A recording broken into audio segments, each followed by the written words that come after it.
Good morning. It's the start of a beautiful day. Or start your day right with a healthy dose of news, fun, and inspiration. Join us on VOP this morning for the latest news, trending topics, and uplifting stories to set your day on the right vibe. From news and current events to lifestyle and entertainment, you are covered. VOP This Morning, 8 a.m., Monday through Friday.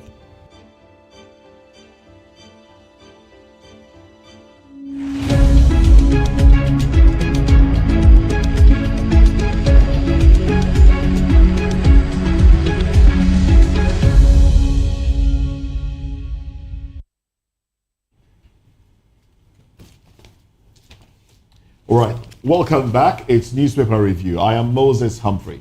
And I am Chukwuma Okoro. Thanks for joining us again. And we've been able to keep Mazi Amobi with us and also Barrister Asim Adams. Thank you very much, gentlemen, for staying back with us. Thank you. All right, so now let's dive into it. We have the papers, and well, some of these issues have been treated already, but we'll touch on the other issues that we haven't touched on prior to this time.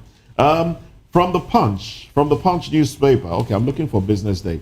There's no Business Day here today, but we have some papers online. But physical papers that we have here with us from the Punch newspaper. Let's look at the window headlines. FG settles 2 trillion naira contractor bills. Plans 2025 capital budget spending. I take that one again for emphasis. FG settles 2 trillion naira contractor bills. Plans 2025 capital budget spending. Government eyes $4.5 billion oil production savings. Tambuwal fights back over 189 billion naira EFCC probe. And then Okonjo-Iweala's positive outlook on economy sparks political debate. We've had our fair share of the debate this morning. And then the big story here, pension funds strike countdown begins as PENCOM, Labour disagree. PENCOM reacts, NSITF silent as Labour issues 7-day strike notice over alleged 40% pension fund diversion. And also, PDP inaugurates 44-member zoning committee, demands Wike's total loyalty. Interested. Sting operation. EFCC denies targeting Obasanjo. Arraigned suspects today. Police crush armed robber operating from Lagos refuse dump. By-elections. INEC deploys poll materials as parties end campaign. Now, gentlemen, let's start off with this story here. Underneath the big story on the cover page of the Punch newspaper with the bigwigs of the PDP all lined up for the photo ops. And it has the write-up. PDP inaugurates 44-member zoning committee. Demands Wike's total loyalty. And I think that committee is headed by Doyediri. I think so. Oh, well. Let's... Barrister. I wanted... that is a story that interests me. I don't know, PDP is always hovering around Yeso Wike. Everything that has to do with PDP, people always talk about Yeso Wike as if he's the only member of PDP. Now, the meetings they've had, disciplinary committee set up, now zona, whatever set up as the case may be, I think PDP need to rejig itself. PDP became a ruling party, first of all, lost power and now became opposition party. They lost that same track again. Right now, I don't know whether PDP is an opposition party or a coalition party with the APC, as the case may be. So if they can rejig and see how they can bring back PDP, I think it will be a plus for Nigerians, so that we have that multiple options for us to choose our candidates in 2027. So I think it's a good one if they can put their hearts together in PDP. Now the Wike factor here. The Wike factor. I thought they were talking about suspending Wike, but now I think they've shelved that conversation. It is now be loyal to us. Of course, you see, it's very difficult for you to say you are going to suspend a Yeso Wike as it is, because Wike is a behemoth in PDP. For a very long time, and for if not close to a decade now, Wike has been the sole financier of PDP. A lot of people have said that ought not to be, but what is what I'm talking about. Now, I remember during the time of Obaseki, let me use my own state, let me start from Obaseki's era. When he had issues with Adams Oshiomhole, his godfather, what happened was this: he now had to defect to PDP from APC. For him to do that, he had to run to Port Harcourt to go and see Yeso Wike. And Yeso Wike promised him that he's going to deliver and make him a governor of Edo State under the PDP flag, and he did it. Is it Bauchi State governor?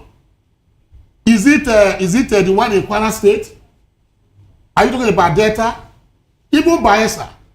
So you find that Yeso Wike was the chief financier of PDP and is the fulcrum on which the rest of the members of the party, rest. And a man who dictates and who pays the piper, is bound to dictate the tone.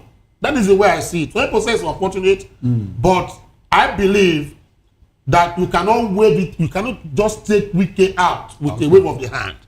So that is the situation. It's a difficult one for them, but I don't know how they're going to do it. It's like being between the deep blue sea and the devil.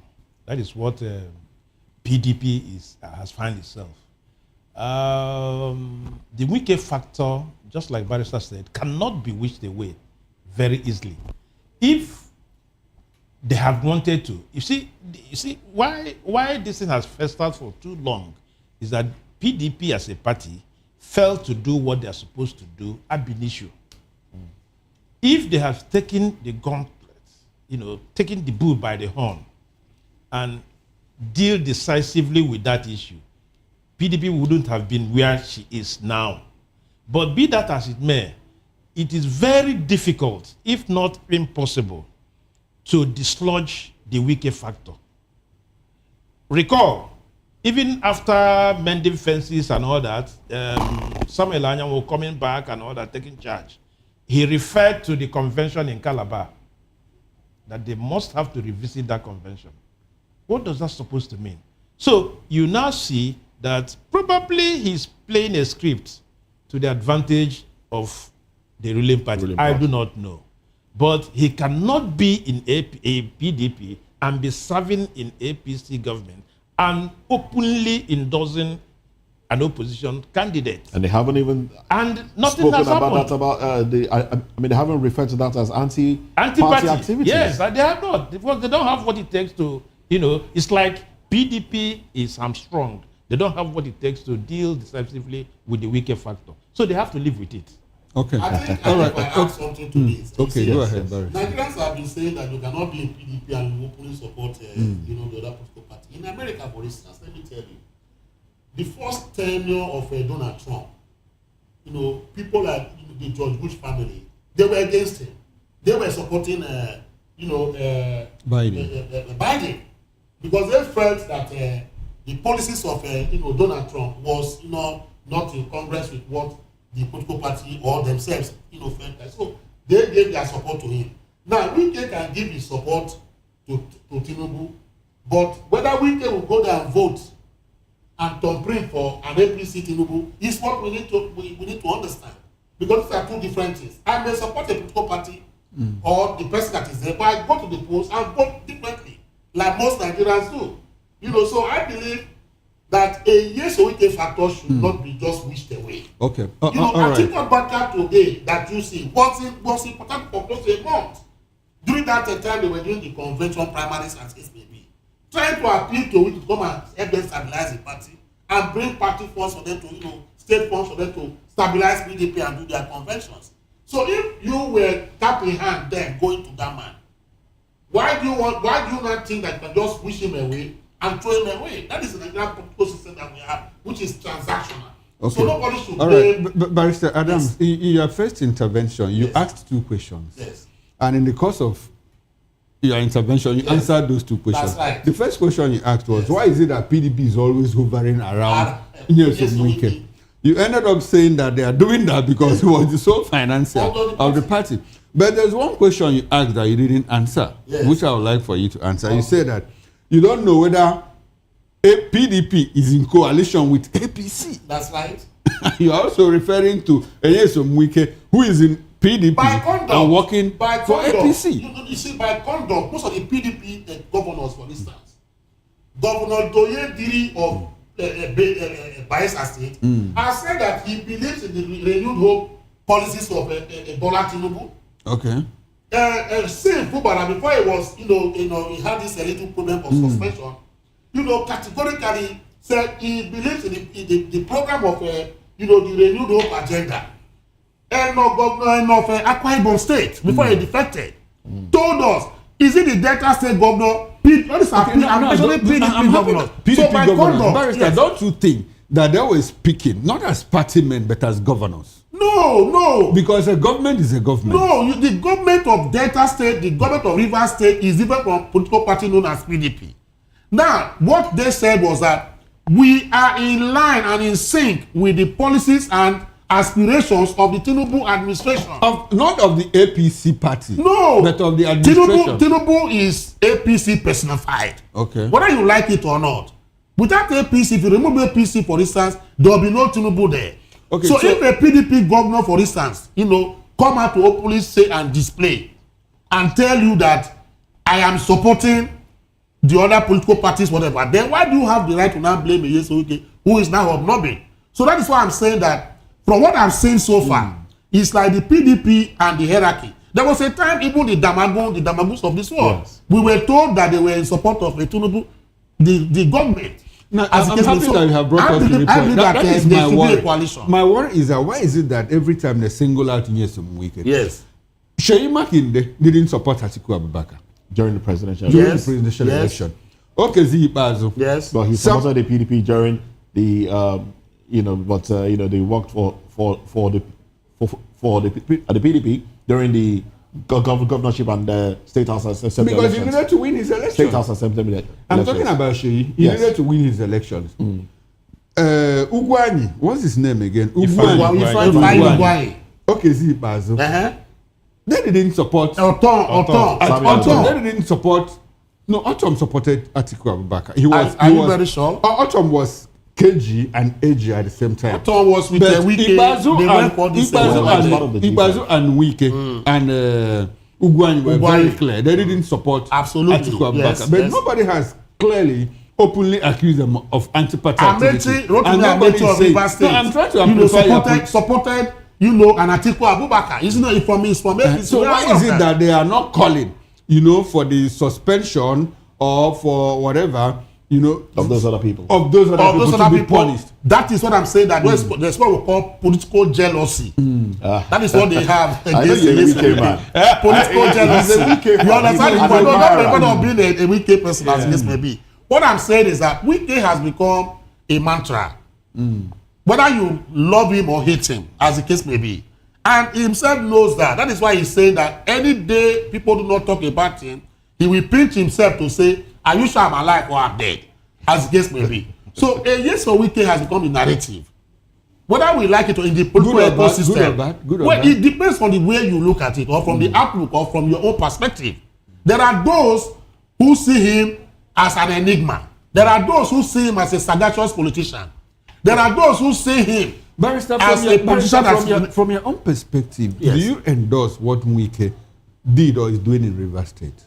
See, I endorse what he is doing politically speaking. In Rivers State? In Rivers State or anywhere in other place, because Nigerian politics and the firmament is transactional. I've said this. He has said this. Because the fact that it does not favor you now does not mean, that you will begin to see. That's the Rivers State. What is the place of the people in all of this? Let me tell you something. There's a problem in Rivers State, and that problem is systemic with their leadership and governance. A particular governor, first of all, before Nyesom Wike, shut down the courts for close to 1 year.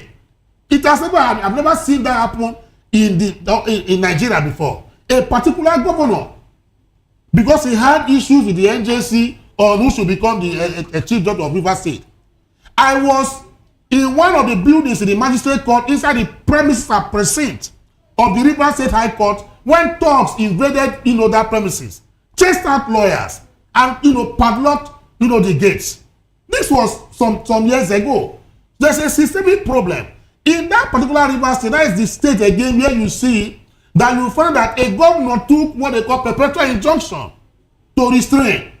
So when you begin to single out some of these things that you say it's only Yeso that is creating this thing, I'm asking the situation that from 1999 to today, clarity, nobody has said that Yeso Wike is the only person causing problem in Rivers State. Now let me tell you, if I say, because people say it's Yeso Wike's problem, let me just go back to that perspective you said. Yeso Wike does not have the executive power to impose a state of emergency in Rivers State.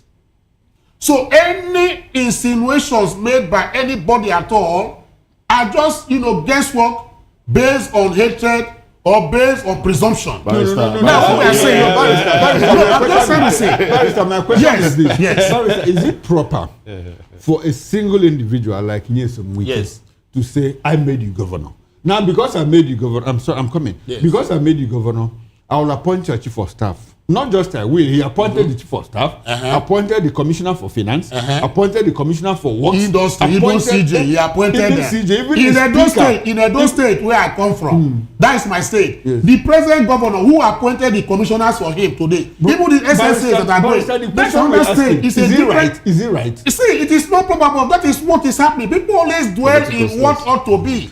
We are talking about what is. No, Barrister, what we are trying to do is to change what is to what ought to be. Changing it has to start somewhere. Can we start from there? We can start from there. What Wike is doing. If you see, it's not. See, what I'm saying is that singling out Wike as if he's the only person that is in this particular issue in Rivers State, we can single him out. No, it's not true. I'm saying that I will not accept that. Even in Lagos State that you are. The Lagos State where we are talking about. Back to this question. Is it right? The question rhetorically I'm asking you now. Rhetorically I'm asking you now. What is happening in Lagos State? Is it not still happening in Rivers State? Barrister, is it right? That is the question. See, whether being right or wrong, like you see, being right or wrong is that we are not running a canon state. We are running a democracy. No, we want to make a change. Now, if you let want us start from now to make a change. See, making a change. Let us start from Wike. You have to start. Let all the state governors and the godfathers in Kwara State, Edo State, Lagos State, Adamawa State, etc. Take all of them inclusive. If you give one and you don't do the other one, it is going to first start for a very long time. So should we then give up? See, it depends on the angle or where you belong to. In my own situation, I don't see anything wrong there in the sense that they are playing politics. Okay. As the case may be. Blaming one man for the other, whatever as the case may be. It's all politicians in Nigeria are transactional. We are blaming all of them. We are blaming the system. The system should be blamed. Look at a president, for instance. A president, for instance, now, the chief of controller general of customs, his tenure or whatever is supposed to expire, arbitrarily, he elongated it to next year, thereby shortening the next in rank that would have, assigned to that particular position. You didn't follow due process, but you follow political suasion.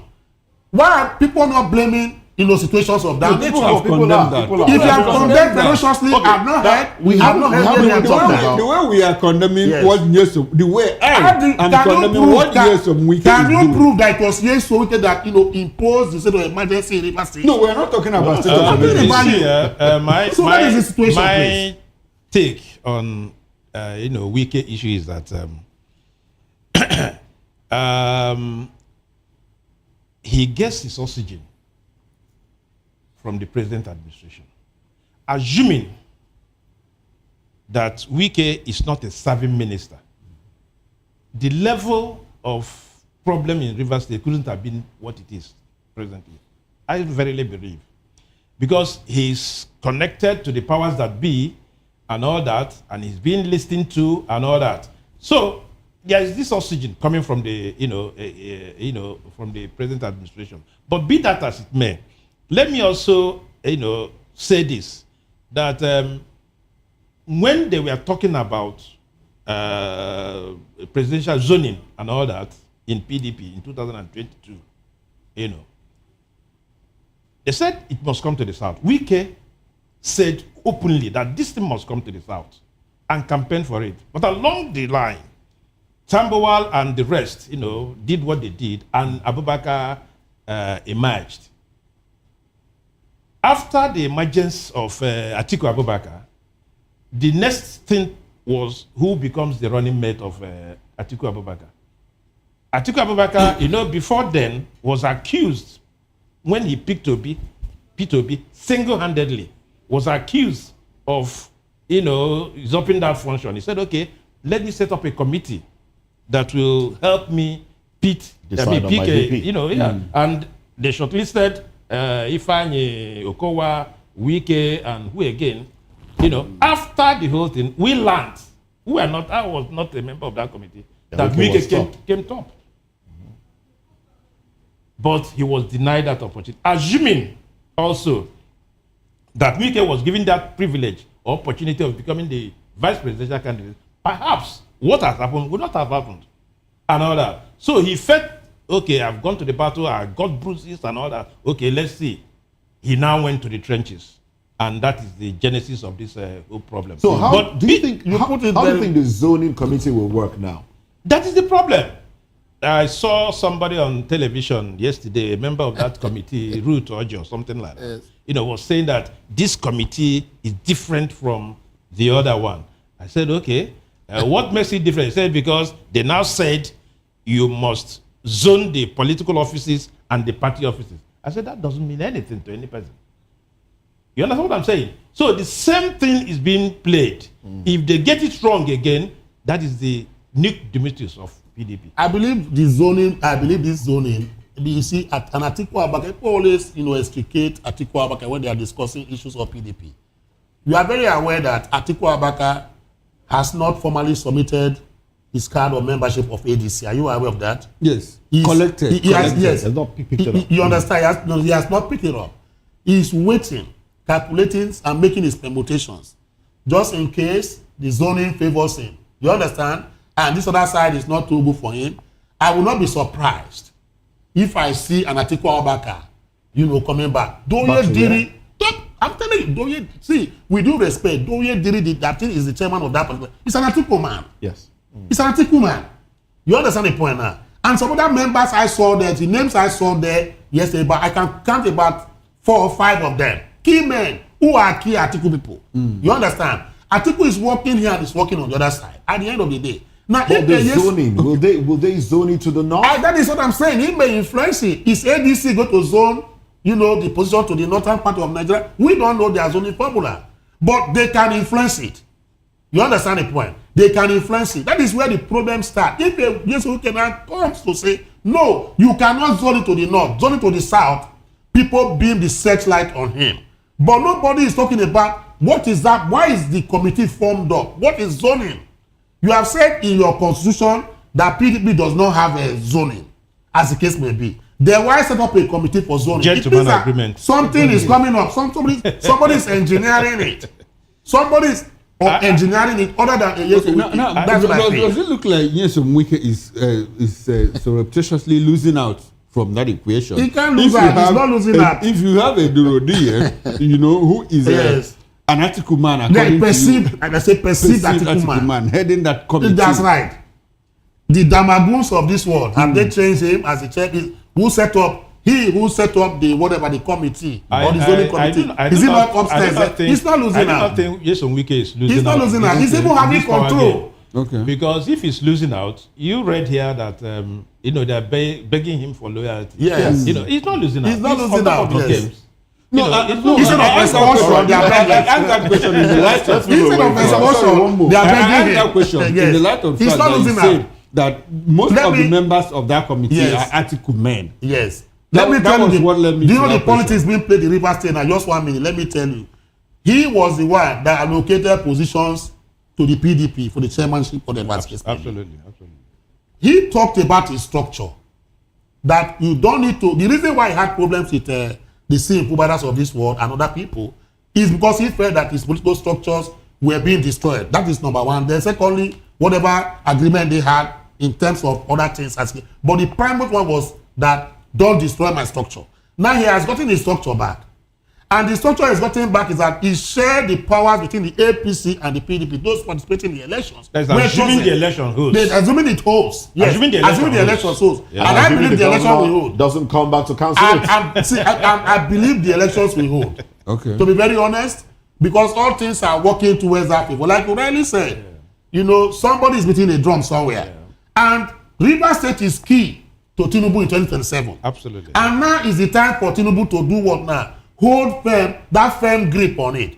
If a president can move and amend a local government law under the emergency, because of the emergency rule, that tells you that, and the National Assembly ratified it, that tells you that there's more to it than meets the eye. So a weekend is not just dancing. A weekend is strategic, politically speaking. It's sagacious. In fact, I described it once. I said, in West Africa, I've never seen any sagacious politician like Yeso Wike. You understand? People might liken him to people like Emeritida Adisa Akindoye of the Shagari time. MPN. Yes, Umaru Diko of the Shagari time, as the case may be. In all administration of this nature, he is very strategic to Tinubu, as the case may be. He plays his politics very well. If he had not become a minister or in this particular government, I'm just telling you that Wike would have gone into oblivion, because absolutely the governor of the state as at that time, that is him, and those who were angry and his enemies would have thrown him away. So he's very intelligent politically, as the case may be. Okay, let's move away. Let's move to other conversations now. Let's look at the Guardian newspaper. Parties jostle for 16 seats as crucial by-election sets stage for 2027. Now, there's a headline here I'd like us to zero in on. Well, let's take a few of them. Economy now stable under Tinubu, says Okonjo-Iweala. FG budgets fresh 3.8 trillion naira for 30 million bridge repairs. We've touched on those. Insecurity costs Nigeria 7.17 trillion naira. Wipes out 40% of livestock, reports states. Okay. And then we have prison overcrowding. FG tasks public philanthropists on inmates decongestion. Gentlemen, let's chime in on this. I think this is a very important story. The decongestion, the overcrowding of the prisons, and what the federal government is asking for philanthropists to help in dealing with prison congestion. What do they want them to do? What will a philanthropist maybe help in building? Build the correctional centers. It was flawed that destroyed some parts of a prison, and people inmates escaped. Let's face facts. Some of these custodian centers, some of them have been over 50 years, 40 years, and all that. And you know as well as I do that a building, a construction that was made 50 years ago cannot be sprung anymore. So over time, there should have been a conscious effort, an intention to begin to repair or reconstruct some of these custodial centers. But they were allowed. Okay. Just about a few minutes ago, we were talking about reconstruction of ICC, bridges, and all that. So, thank you. As important as custodial centers are, the federal government, because it is in the concurrent list, exclusively, the federal government have shied away from taking up that responsibility. We are not talking about the food, they were served, or the medicals and all that. So, but what is important now is that I listened to the Minister for Interior, Ojo, I think yesterday or 2 days ago, when he was talking about these custodial centers, that they have taken on 12 out of 246. To repair that. It cannot happen in 2 years, 3 years, or 4 years. But we need to see more. Associated with this problem is the issue of the judicial system, the justice system, and all that. Indeed. Yes. That's where the barrister comes in. He will come in there. It's so much that you go there, you see people 3 years on a waiting trial list. A sentence that would have taken them 1 year, 6 months, somebody is staying there for 4 years, and all that. So it's there. What we are saying is that the judicial system, the justice system, should wind faster to be able to decongest this. And then more often than not, when we were younger, we usually see chief justices of states going into the prison and then, looking at all those things. When I was a youth corper in Kaduna, I served in the Nigerian prisons. Within that period, I know that Kaduna State Chief Judge visited the prison twice, and a lot more people were asked to go. Those people, they looked at their files. If you don't have any serious thing, or you have overshooted even the sentencing, they will have to go. So, conscious effort. There must be an intention. Okay. Let me read some excerpts from this report. Now, the federal government has called on well-meaning members of the public and philanthropic groups to support government efforts in decongesting correctional facilities across the country through the option of fine payment. I beg your pardon. Deputy Controller General of Corrections, Ibrahim Idris, in a public hearing, he made that statement in a public hearing where he talked about Nigerians. He says, independent investigation panel on the alleged corruption, abuse of power, torture, cruel, inhumane treatment against the Nigerian Correctional Service yesterday. Now, he said last year, a total of 28,149 inmates, were released from Nigerian prisons after their fines and compensation were paid. Paying fines and compensation for inmates is a charitable act that significantly helps decongest correctional facilities. Now, Idris also urged individuals and organizations to follow proper procedure. Can't government just say, okay, you don't have money to pay these fines, go. Barrister, I'm looking at you. The problem we have, 28,000, that's a lot of people. You see, if you like, you construct or do whatever you want to do in the prison, correctional centers in Nigeria, and you don't solve the basic problem why people go there, that prison will still remain filled to the brim. Now, we have said, there is an anathema, anachronistic, a principle that operates. I only find that in dictatorial, regimes all over the world. It's called the holding charge. The holding charge.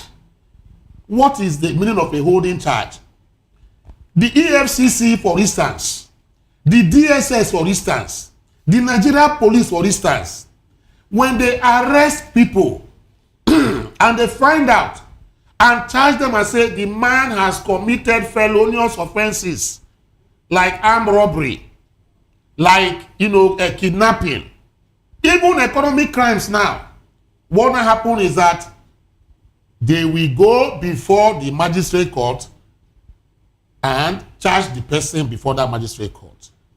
The magistrate will tell you, I do not have jurisdiction to entertain this particular offense for which you have brought this man here for. He now says, duplicate the file and send to DPP for advice. But meanwhile, while the file is being duplicated and sent to DPP for advice, I remind XYZ at the correctional center closest to this place. He goes there. He becomes an awaiting trial inmate. The magistrate will keep the file. He will not look at that file for the next 10 years. When they call the matter and they come on the next adjourned day, they say, DPP advice has not arrived. He adjourns the matter to February 16, 2026. The man is suffering there. Now, the second aspect of it is that the EFCC arrests a man for economic crime. They look at the man and say the man has stolen so much. They go, even on a weekend, on a Saturday, they go to the magistrate chamber and obtain what they call a remand warrant. And I say they are acting under section 293 to 299 of the Additional Criminal Justice Act 2015 that was enacted during Jonathan's time.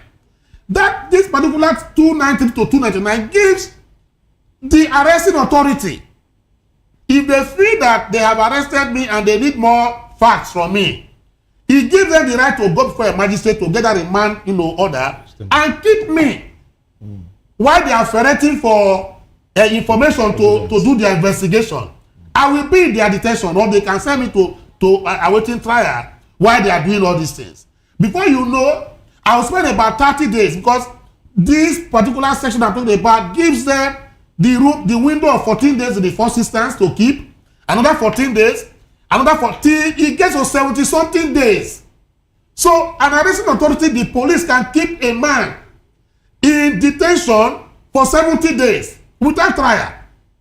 Now, if you eventually make your whatever, like I have matters in the vacation court. The vacation court is sent out to look at human rights abuses and issues for them. A judge will come, they arraign a man. Let's say he's even a criminal, that's more than say they arrange him, and you know this offense is a bailable offense.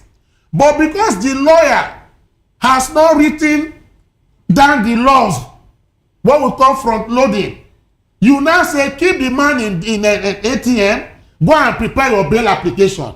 Why can't the judge, suo motu on his own, looking at the laws, to say that this particular offense for which this guy is brought before me is bailable? Therefore, summarily, I release you on bail without me having to go to my office to prepare a bail application, which I have to read to you and move motion. You now say granted or not granted. This one opposite etc. Before you know, see, a man whom I'm handling his matter right now in the court got in there. They said we didn't come expressly to write our bail application. We can't do it orally. Let us go and do it and put it in the writing. Matter adjourned to 26th of October. So 2026.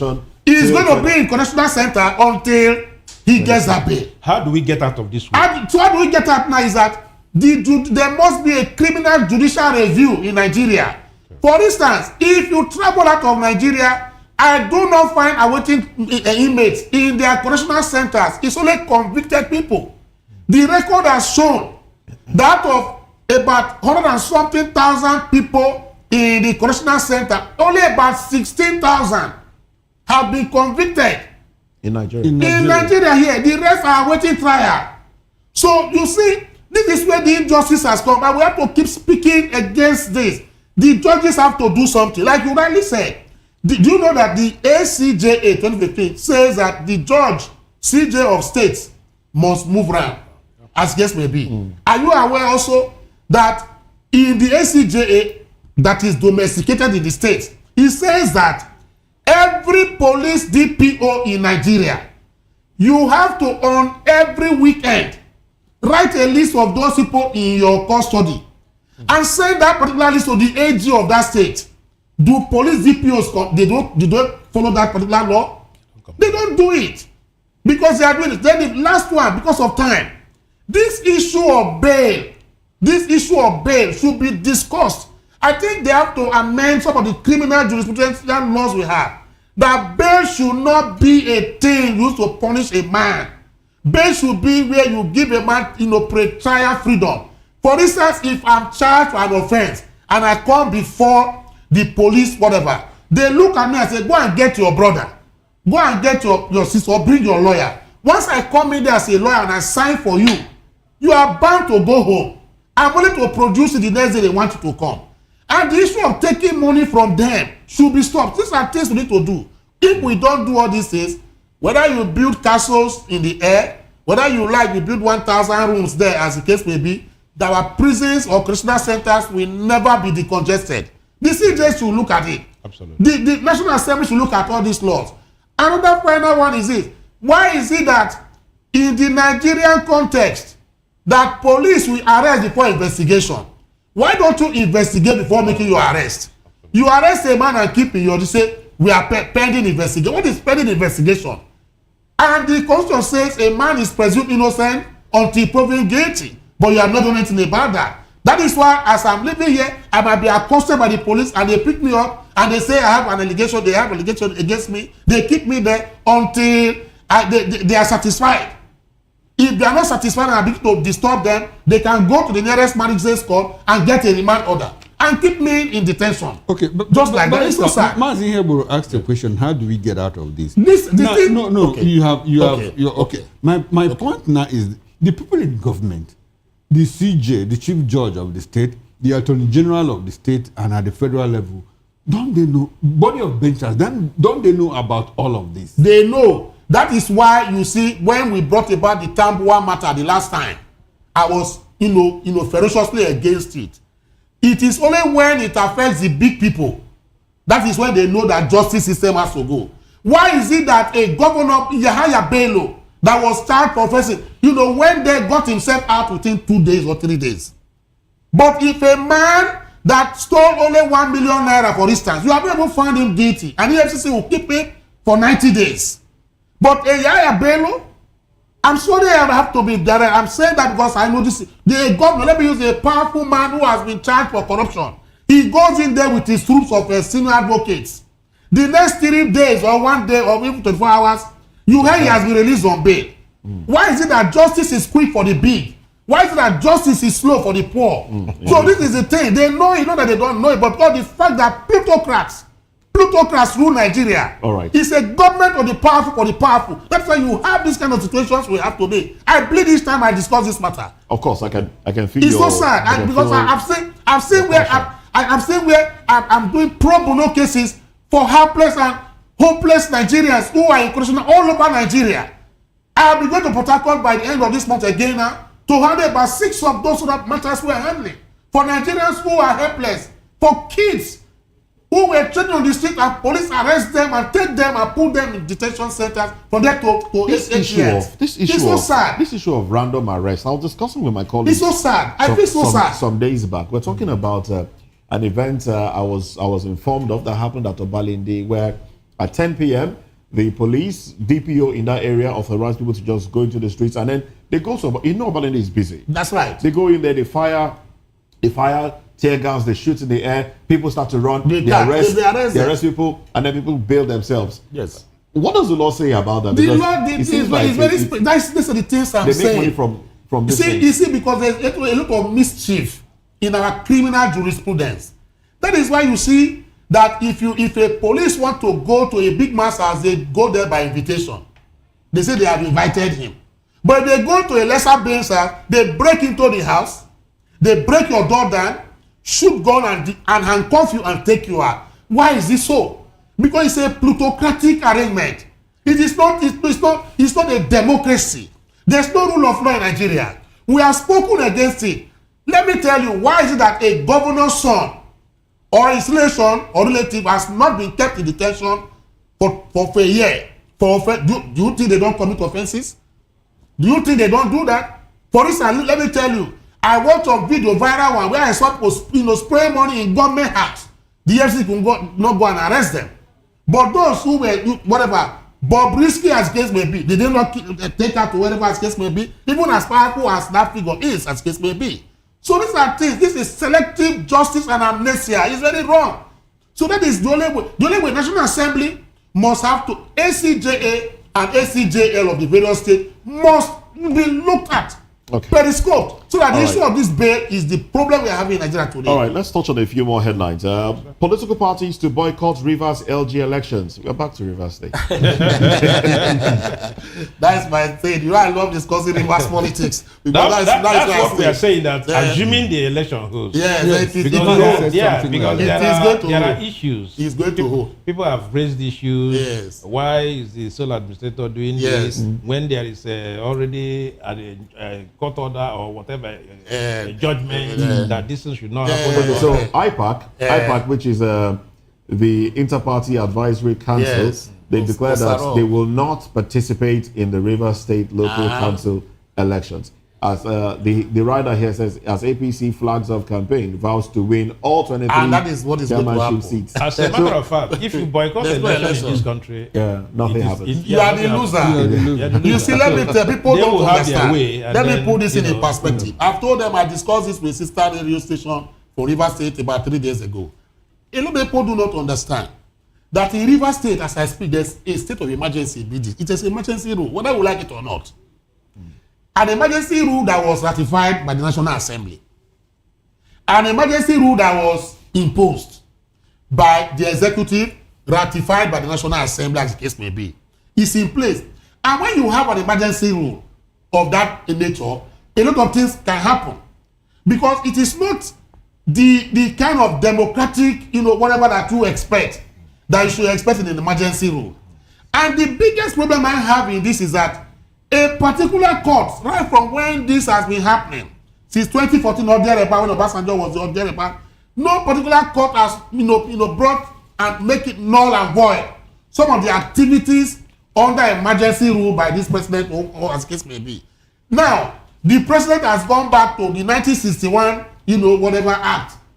Why has the Senate or National Assembly left that act open? When it was that particular act that caused the problem in the First Republic.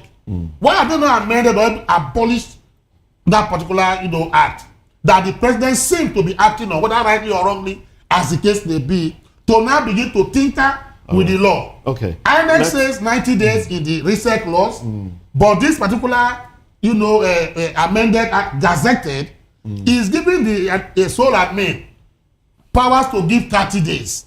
Now, the question to be answered by this court, which I believe is going to deepen our jurisprudence, is that once a law has been gazetted, can the court say that particular law is void or not? Okay. Once a law has been enacted, for instance, all right, and after enactment is being gazetted, okay, can the court declare that particular law void? I believe so that the court can say yes, a particular law is void, is against equity, good conscience, and natural justice. All right then. But will our courts be able to be bold enough to do that? Let's quickly touch on another story. I won't take. Thank you very, very much. Let's quickly touch on another story here. The Guardian report says Embark commissions transport facilities, lauds Tinubu for subsidy removal. This day newspaper puts it, Embark inaugurates 5 ultra-modern transport terminals, 100 mass transit CNG buses. Riders targets 20,000 jobs, set to introduce 2,000 city taxis. Planet Project MD, this is unprecedented.